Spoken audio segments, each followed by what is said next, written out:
This is Good Morning Indiana, working for you. Right now at 6 on Good Morning Indiana. It's very heartbreaking and frustrating that I can't show him how skilled I used to be, because I just can't do it that way anymore. Only on RTV6, a grandfather's heartbreak. A routine medical exam goes wrong, leaving him unable to coach his grandchildren. This morning, how he hopes his story will help others. A brand new piece of technology is helping deputies in the field. We're working for you this morning with how the tech works and who's paying for it. Lobbying to end insulin rationing. It's gotten very out of hand. The legislation proposed to cut the cost on a critical medication. A Hendricks County teacher charged amid sexual misconduct allegations. The board needs to resign for not doing the right thing. This morning, why parents say the school district needs to clean house. And are you looking to make a difference in your career? Hiring Hoosiers is looking at the need for EMS workers and the skills you need before you apply. 6 o'clock here on your Thursday morning. Thanks so much for joining us. I'm Meredith Barrick. Did you see the shot? Boom, baby. Victor Oladipo is back. I didn't. I was fast asleep. I'm not gonna lie. I was wide awake, so I'm gonna need your help reading these scripts this morning. But it was an excellent game. Good to have him back. Good to see Todd Clawson, right? It's always good to see Todd Clawson. Yeah, I mean, we've been kind of making fun of Todd, giving him a hard time this week because he hasn't had a whole lot to say, and Todd, kind of the same story today. You know, we're not shooting from way behind the arc and hitting a nice swish in the basket today like Vic did yesterday. It was great to see him back, and what a finish to the game there. And then, of course, the win in overtime with that shot coming at the end of the fourth quarter. Today, cloudy skies, temperatures 27 to 32 degrees as you walk out the door.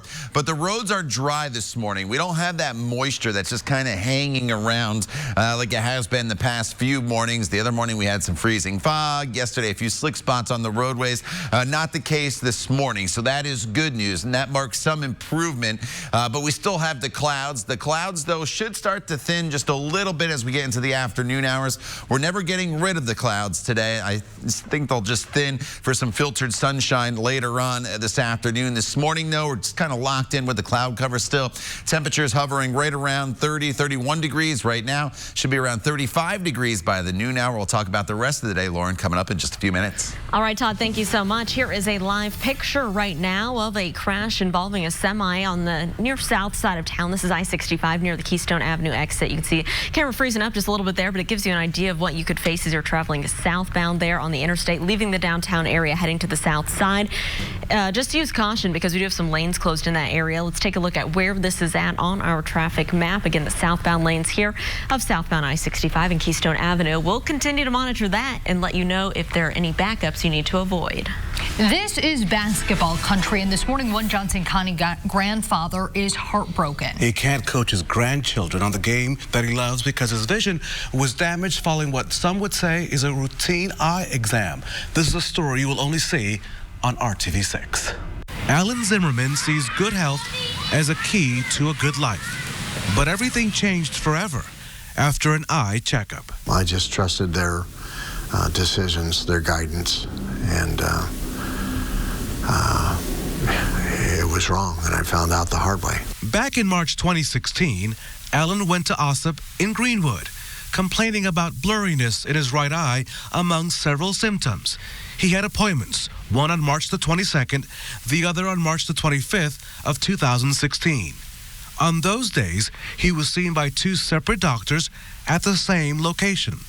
Alan says his doctors failed to diagnose a retinal detachment in his right eye because they did not dilate his eyes and instead depended on a machine during the checkup.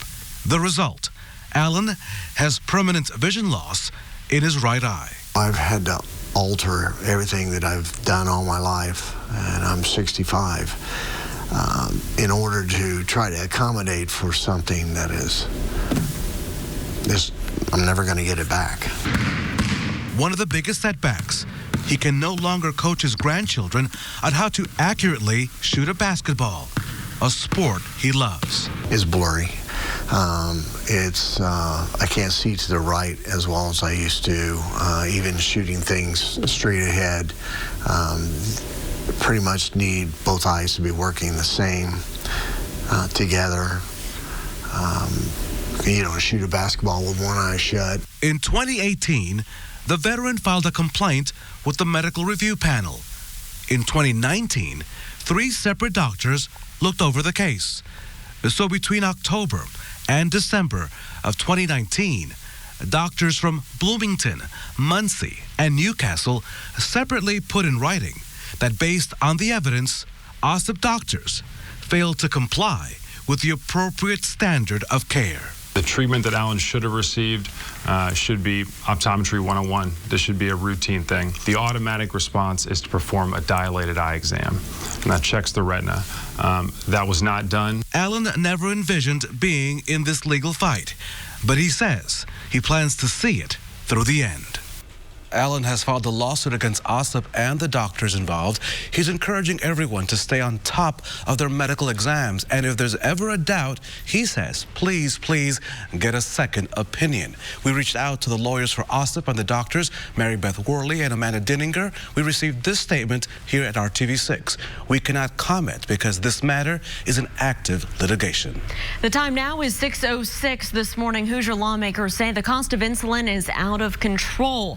Lawmakers say patients who depend on the drug are risking their lives because they can't afford it.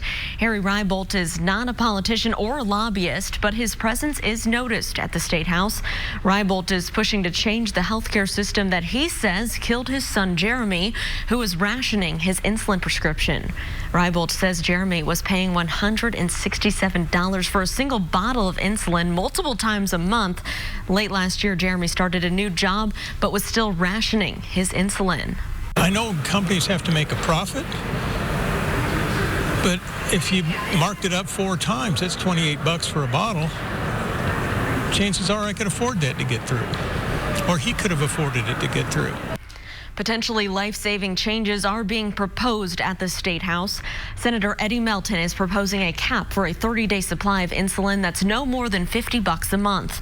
In a separate bill, House Representative Robin Shackelford proposes a $100 cap on a 30-day supply of insulin. Money from the State House is headed to colleges and universities in the Hoosier State. On Wednesday, Governor Eric Holcomb signed off on a plan allowing $291 million to be spent on campus construction projects. The money comes from unexpected tax revenue. Holcomb says the plan ensures the state remains the fiscal envy of the nation. And new overnight, everything is back to normal on the IU Bloomington campus following reports of a man with a gun. Campus police sent out the alert around 11:30 last night. The alert told campus community members to take shelter because a man with a gun was spotted near Spruce Hall. Officers say they did find a piece of a BB gun near the building, but thankfully no injuries were reported. This has been quite controversial. The Northwest Hendricks School Corporation moving to fire a teacher accused of sexual misconduct with a student. A story that Call 6 Investigates' Kara Kenny has been following since last year. Tri-West High School teacher and coach Tyler Bruce is charged with child seduction and obstruction of justice. Police arrested Bruce after an 8-month investigation into allegations of sexual misconduct with a student. Parents and community members tell Call 6 Investigates they want the entire school board to resign because they allowed Bruce to stay on staff and get paid despite knowing about the allegations for months. It really is momentum to seek the truth. Ultimately, everyone has to be held accountable for their actions. Hopefully, people will understand why we've been so passionate about trying to get some changes made. And there's more to the story. Prosecutors also filed a criminal charge against the former Tri-West High School principal Adam Benner for failing to properly report the allegations. We were unable to reach Benner for a comment. Bruce has denied the allegations through his attorney. It is 6:09. New on Good Morning Indiana. The Johnson County Sheriff's Office is showing off a new piece of tech they say will help them investigate scenes faster. Our Kelsey Anderson is working for you this morning to find out how the department paid for this equipment, plus how it can benefit you. Kelsey, good morning. Hey, good morning, Lauren. So to put it simply, this new Faro 3D scanner will make the investigations that happen in Johnson County even more accurate. While the machine is getting a 360-degree view of the area, it's also taking thousands upon thousands of tiny measurements that investigators need. Plus, investigators are also now able to revisit digital replicas of crash and crime scenes and get a real sense of what the scene looks like even after the area has been cleaned up. In the past, if we wanted to go and get some measurements that maybe we didn't get the first time, we would have to go and rely on our paint marks that we made, speaking of a crash scene specifically, and then we could take measurements off that again. But obviously at that point, the vehicles would already be towed, the debris would be cleaned up, and the area would be drastically different than when we were actually there. The 3D scanner cost around $60,000, and Barnhart says thanks to a grant from the county commissioner's office, they didn't have to use money from their own budget. Barnhart says several investigators are now trained to use this new equipment, and they are ready to see how it will work when they put it to use. Kelsey, thank you. During his first game in more than a year, Pacers star Victor Oladipo paying tribute to Kobe Bryant. Walking into Baker's Life Fieldhouse, Oladipo sported Bryant's number 8 NBA All-Star jersey. Bryant and 8 others were tragically killed in a helicopter crash in California on Sunday. After the game, Oladipo said while he played, he tried to stay in the moment, just like Kobe taught him. Obviously, I got a little emotional out there. That's just because the week has just been emotional from the passing of Kobe and Gigi and everybody on the helicopter. The Pacers also honored Bryant at the beginning of their game against the Bulls with a 24-second and 8-second violation, the numbers representing those Bryant wore during his career in the NBA. Similar tributes have been held at games across the country. Here at RTV6, we have 2 favorite TKs. Our weatherman, Todd Clausen, is TK. The other TK we love at RTV6 is our Indy 500 driver analyst, Tony Kanaan. And he plans to make an announcement at the Indianapolis Motor Speedway today at 11 o'clock. According to a news release, he'll be joined by Penske Entertainment Corporation President and CEO Mark Miles. Kanaan, as you know, won the Indy 500 back in 2013. Tune into the news at noon for reaction and analysis from both our favorite TKs, Todd Clausen and Tony Kanaan. All right, well, you're ready to switch up careers. New at 6:14, Hiring Hoosiers is looking at who's hiring emergency responders and the skills you need before applying. Todd. And as you walk out the door this morning, it is dry. We're still dealing with the clouds, but we're not expecting any precipitation chances in the forecast today. That changes tomorrow as we bring back the chance of some snow, and then again on Saturday, the chance of a wintry mix. We'll talk all about that coming up in your full forecast. You're watching Good Morning Indiana right here on RTV6. The time now is 6:13. Stay with us. We'll be right back. Flooring, floors to your home, that too. The time now is 6:15 as we look at Hiring Hoosiers. Millions of people who live in rural areas are at a disadvantage when they need emergency medical services. More than 1 million people in our state live in rural areas, and local hospital is working to increase the amount of emergency medical responders that are available to help. Our Alyssa Donovan is live this morning. Alyssa, there is a class that people can take to become EMR certified. This is great because there are a lot of job opportunities in this area.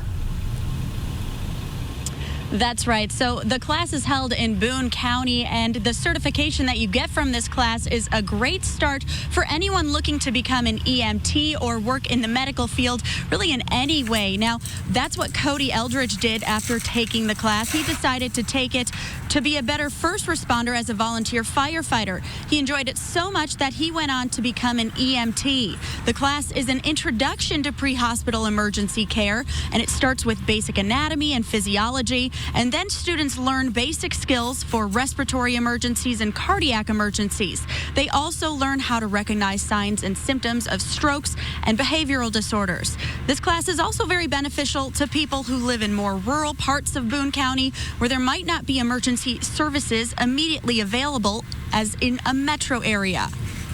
Giving us someone out there that would know CPR or some airway management, simple stuff, really does help us. So if you're looking for something that's rewarding, it's definitely that. Now, someone trained at this level could be associated with a volunteer fire department or home health care. There are many roles where being an emergency medical responder is beneficial. If you are interested in taking these classes, they run starting in February. However, sign up ends tomorrow, so you have to get signed up for tomorrow, and we have all the details on our website, hiringhoosiers.com. Reporting live, Alyssa Donovan, RTV6. Alyssa, thank you. Well, the calendar still says it's January, but the city is already looking ahead to summer when it comes to hiring Hoosiers. Mayor Joe Hogsett and Employ Indy will kick off the Project Indy Summer Jobs program a little bit later today. The partnership helps connect teens and young adults to employment opportunities. Last year, a participant talked about the program's benefits beyond the summer. We need to be able to gain more experience. We need to be ready for the workforce. We need to grow as people and employees. And you guys are going to be the ones that help us do that. City leaders say the importance of partnering with small businesses will be emphasized this year. And boy, guys, that swimming pool looks pretty nice, yes. I would say. Yes. We're going to have to wait a smidge little bit until longer. we can dip our toes into it, right, Todd? Yeah, that is for sure, unless you find an indoor pool here across the area. We are not going to be swimming anytime soon, I can guarantee that. Overall, this month has been rather mild. It's been a very wet month, but we have not seen a whole lot in the way of snowfall. So I want to recap the past couple years in snowfall. Remember back in 2014, almost 27 inches of snow, and then we didn't see much for the next few years. Last year, we were at 11.7, so January is kind of a wild card. Typically, we average around 6 to 7 inches of snow for this month, and this month, we've only had 0.3 of an inch of snow. It's the 8th lowest total in Indianapolis history to date. We'll have a little bit of an opportunity tomorrow to add to this number, maybe to get us out of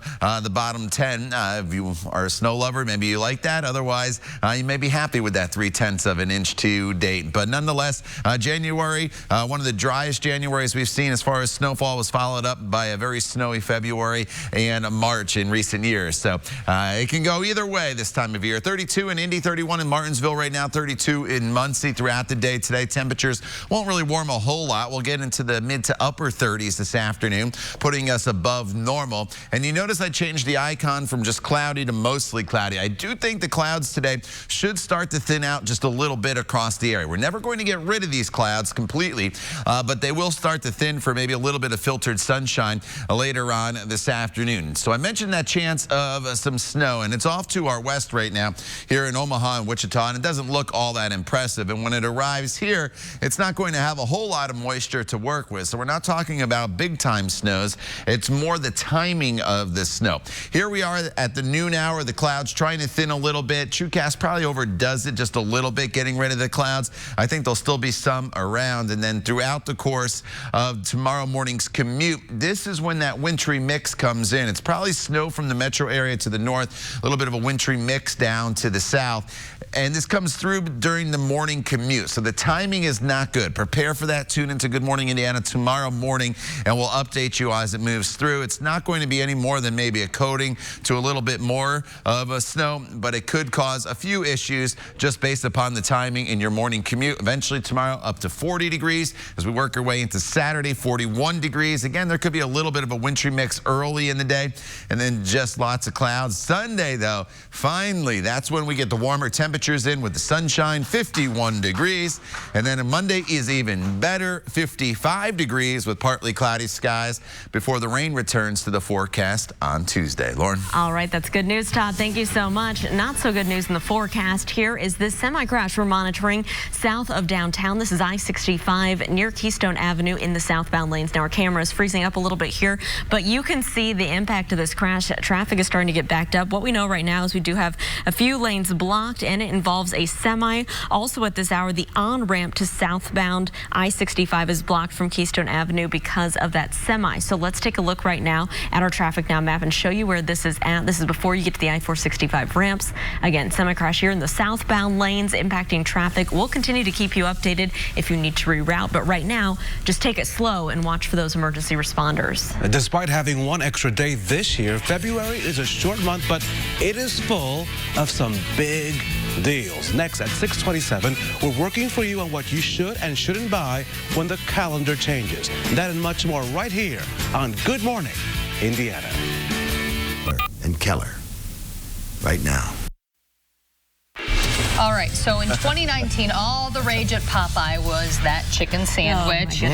Well, they are taking a turn now, and they are entering the fashion industry. They're venturing from chicken to clothing. The chicken chain's new line is clearly inspired by Beyonce's Ivy Park line released earlier this month. I hope they got her approval.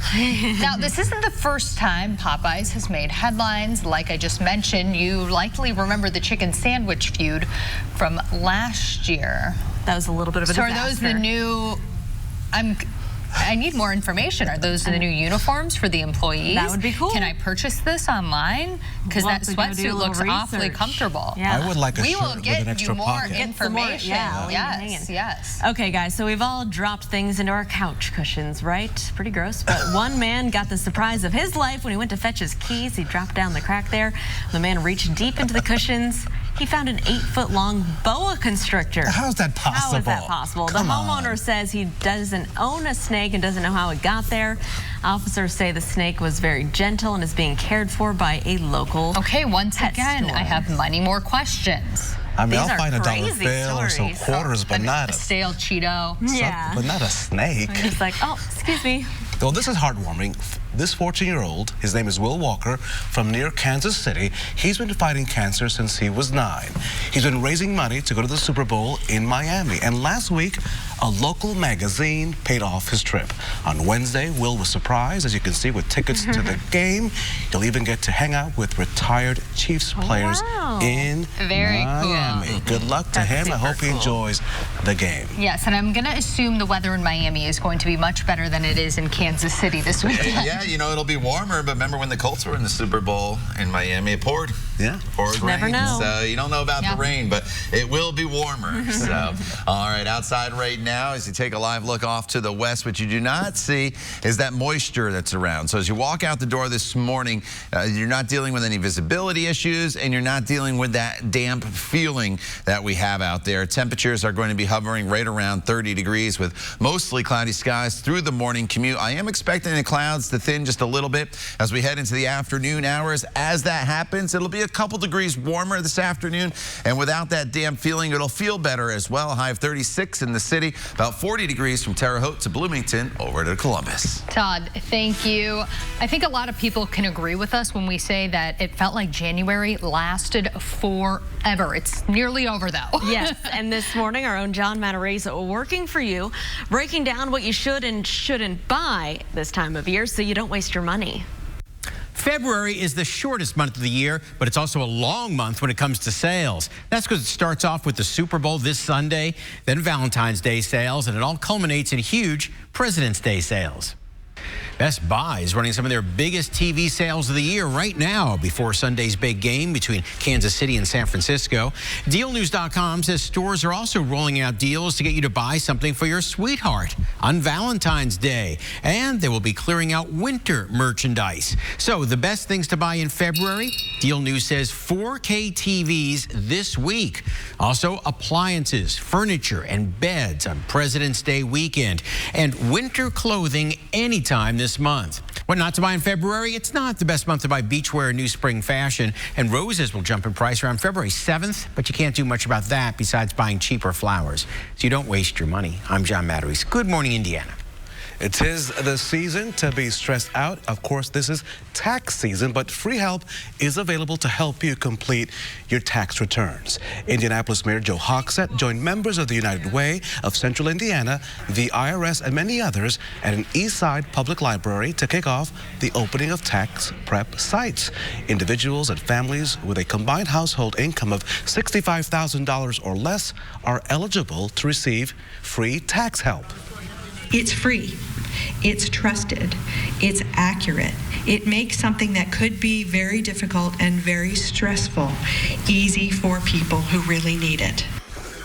To get the locations and times of the free tax help, look for this story on our website, theindychannel.com, or the RTV6 app.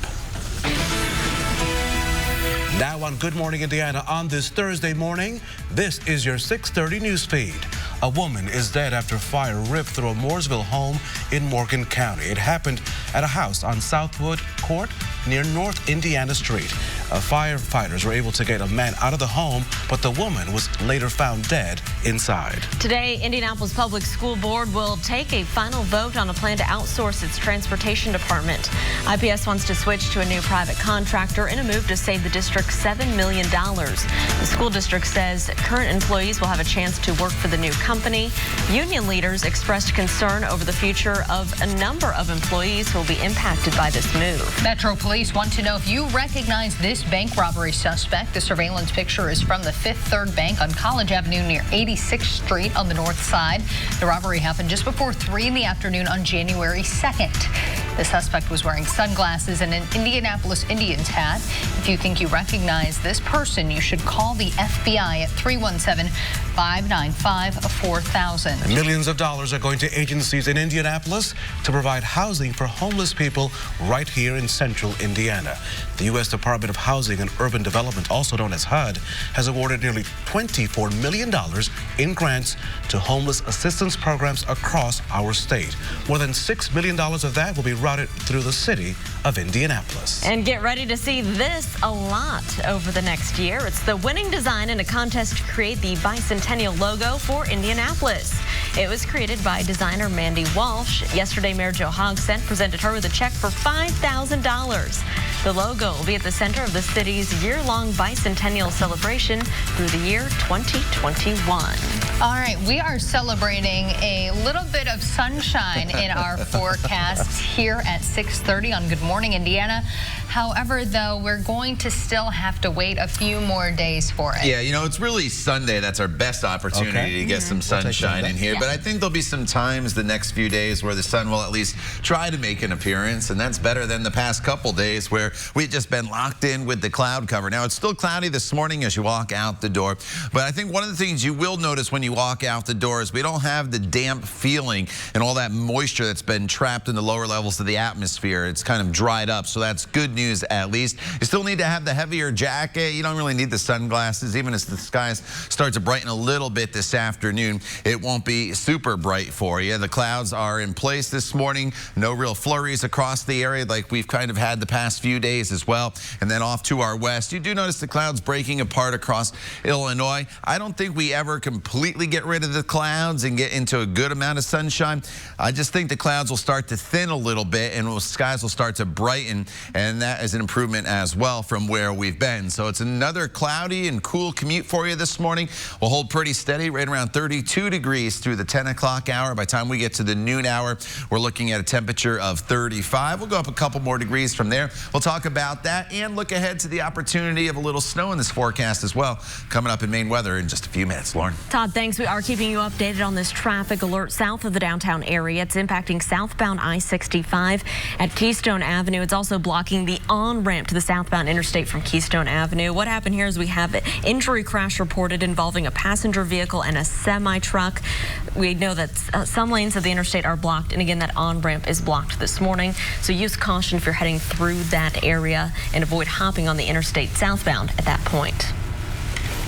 Right now on Good Morning Indiana, new technology is being deployed to help investigate crashes and crime scenes. Yeah, the Johnson County Sheriff's Office is using it and believes that this new tool will benefit you. Our Kelsey Anderson joins us live here in studio with more on the benefits of this new high-tech tool. Kelsey, good morning. Hey, good morning. So what looks like a regular box to you and me is what's actually going to be a new tool that's going to save the Johnson County Sheriff's Office a lot of time and help them investigate crimes more accurately.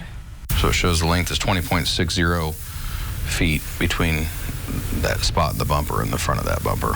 Chief Deputy Andy Barnhart is excited about the county's newest piece of technology. Faro 3D scanner. The new scanner is designed to help investigators get a 360 view of a crash or crime scene and finish the process more quickly. The way we do it now, we have a laser data collector machine, and it involves taking a reflector and holding it at important points on the scene. With that technology, it usually takes several hours, 3 or 4 hours sometimes, to do a crash scene, and then we're only collecting a few dozen measurements.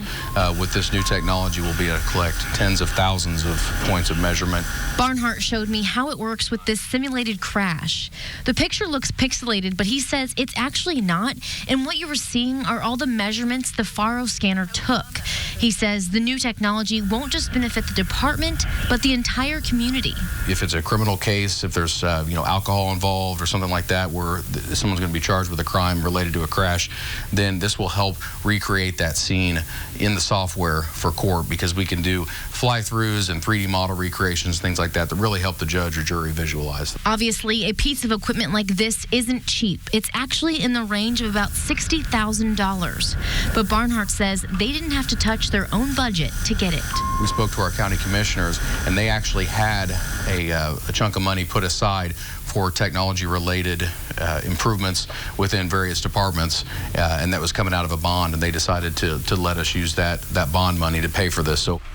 Investigators in Johnson County are now trained to use the scanner, and Barnhart says they are ready to see how it can help them with their investigations.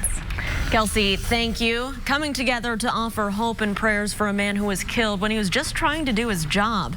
That was the purpose of a vigil held last night for 35-year-old Ashok Kamar. This week, 3 people masked and armed entered the Subway store that he worked for on the northeast side. Investigators say they were trying to rob the restaurant when they shot Kamar, who was an employee there. He died at the scene. Local residents, business owners, and community activists stood together last night hoping for justice and an end to the crime.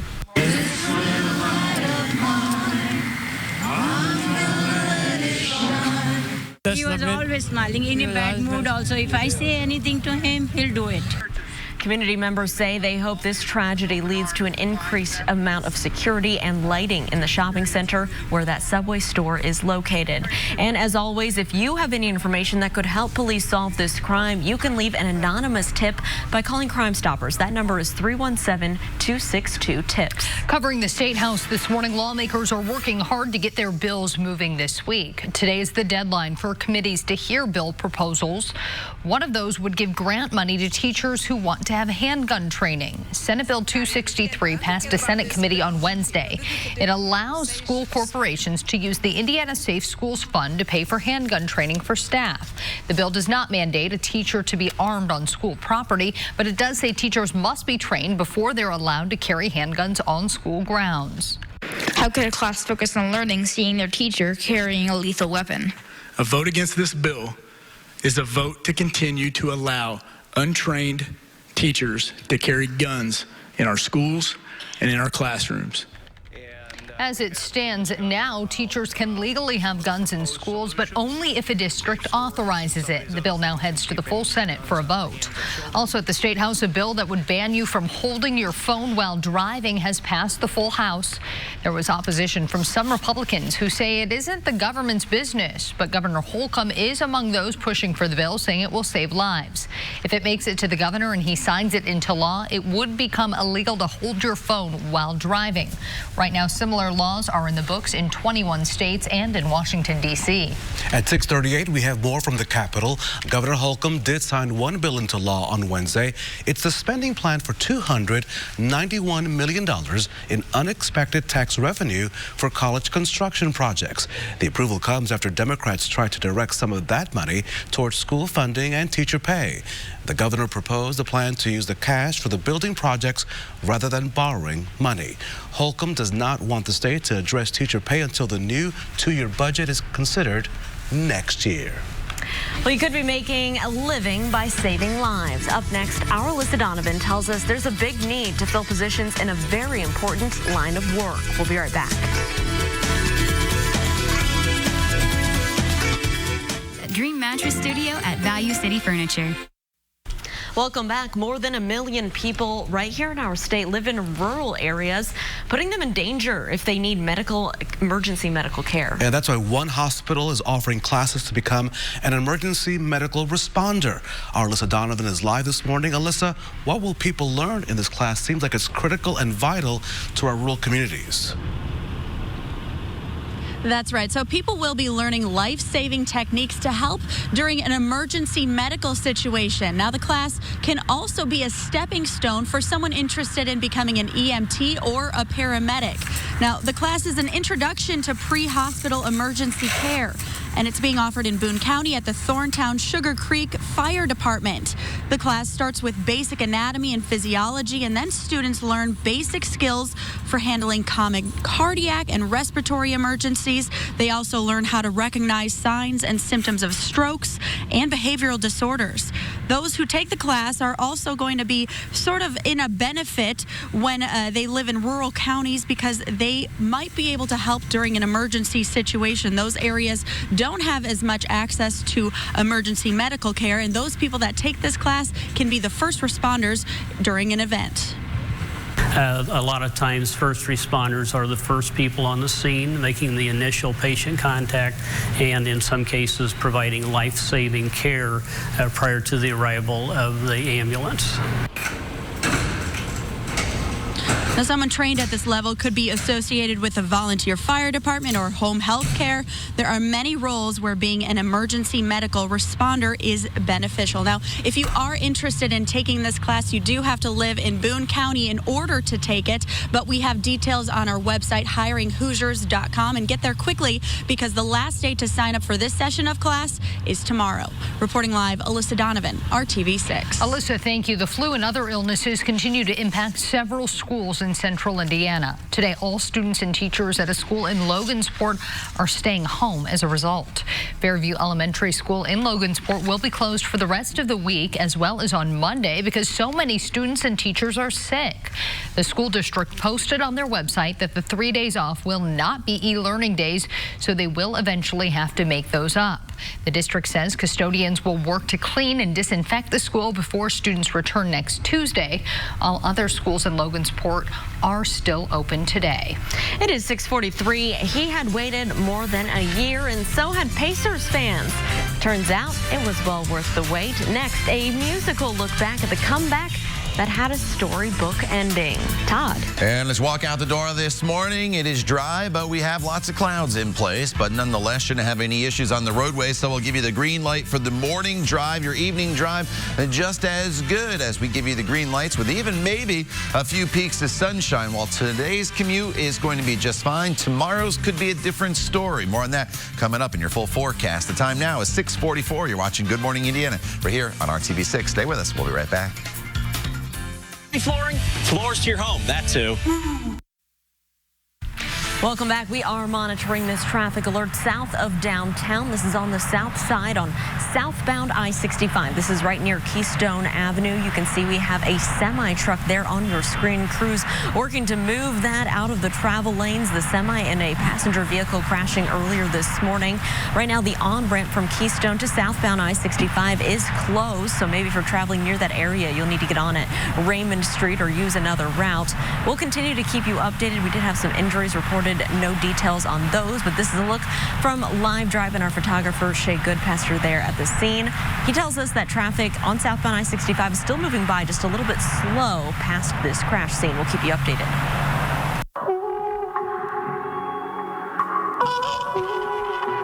This isn't too fun, but you know I can't wait any longer. Anything goes.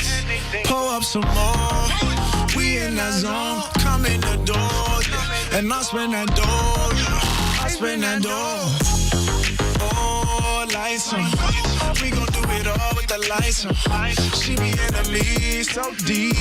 We can do it all with the lights on. Lights on. Lights on. 371 days, and it was worth the wait. Not only did Victor Oladipo return, he took the big shot, the long three, even though he missed the first 6 attempts from behind the arc.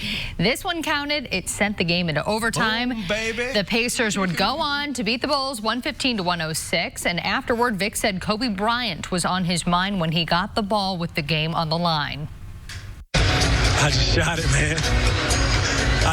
it, man. Mamba mentality.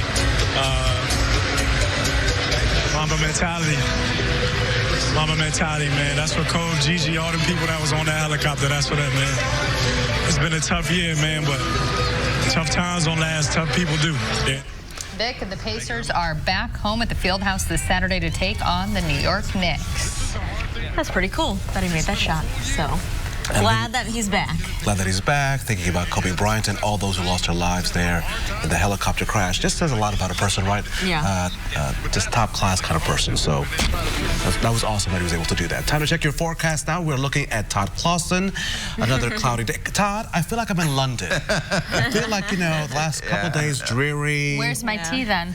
I'll get you tea. I mean, can we break out of this funk, Todd? I mean, help us. We will get out of it. It's been much of the Midwest. I forget how many days in a row Milwaukee's gone without sunshine, but it's a lot longer of a stretch than we've seen here across central Indiana, which is pushing a week now. But it is cloudy as you walk out the door. Thankfully, it's pretty dry. We don't have a whole lot of moisture around like we did the past few mornings. 32 degrees, and one of the reasons why it's dried out just a little bit is these winds are out of the northeast. That's a drier wind direction.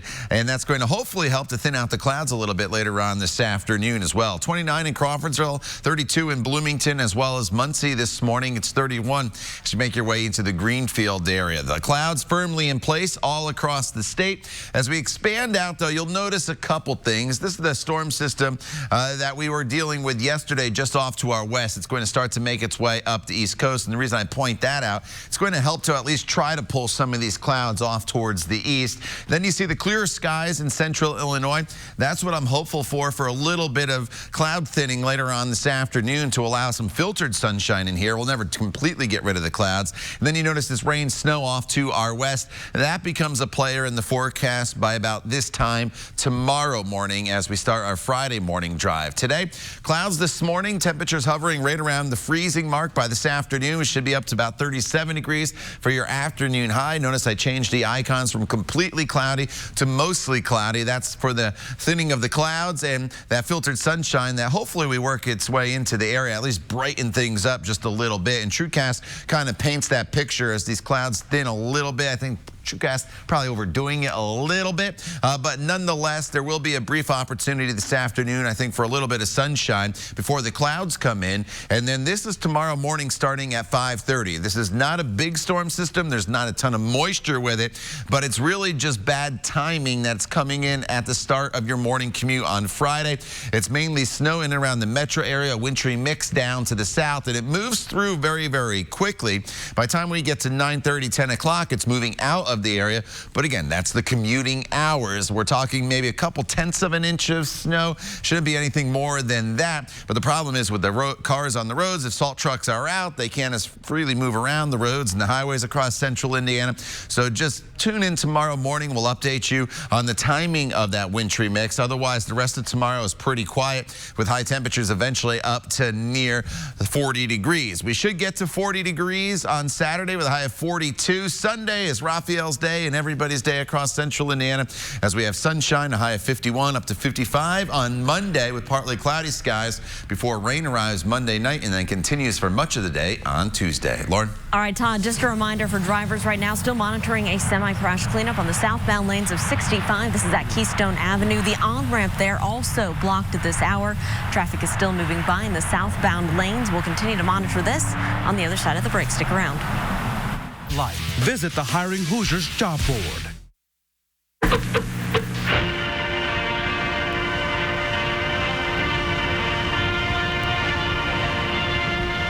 It is Throwback Thursday time, and since Groundhog Day is coming up this Sunday, our resident historian, Michael Hartz, found a great story for all of us to share. Punxsutawney Phil may hold the title as the first weather forecasting groundhog, But a Hoosier groundhog also made a little history almost 40 years ago. See, back then, weather forecasting duties on Groundhog Day in Indiana, they were handled by Charlie. Well, his actual name was Charles Sterling Winchester III. He arrived at the Indianapolis Zoo in May of 1980, but not long into his stay, caretakers noticed Charlie had a problem that could have major implications when it came to his weather prognostications.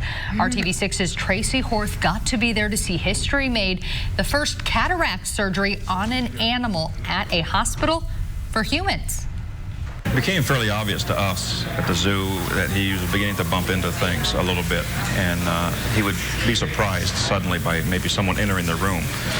And this coincided with the cloudiness of the eyes, and then he just couldn't see. Because of his size, it was necessary to perform microsurgery. The doctors made such small incisions they aren't even noticeable by the naked eye. According to Dr. Perry Parrott, the veterinarian who also administered the anesthesia, the procedure is the same as for a human, but there is an element of risk. It's always dangerous when you put them to sleep. I don't think the operation is, can we give him better sight than he has today? And the doctors feel that they can. Wow, I've never seen such a cute little oxygen mask. The team successfully completed cataract surgery on Charlie's left eye, and he returned home to the zoo. Looking good, Chuck. But Charlie had also become accustomed to a cozy life inside the zoo. The morning of the big day, zoo employees took Charlie out in the morning cold. He did not see his shadow. He ran back inside to his warm den. I think we would all do the same. Unfortunately, Charlie would not survive another cataract surgery later that year. Charlie. All right, Todd, you got to have some good news for us after that sad ending. Lots of clouds today and a high of 37. All right, don't forget we did that crash on 65 southbound at Keystone Avenue. We hope you have a great rest of your Thursday. We'll see you tomorrow morning. Good Morning America is next right here on RTV6.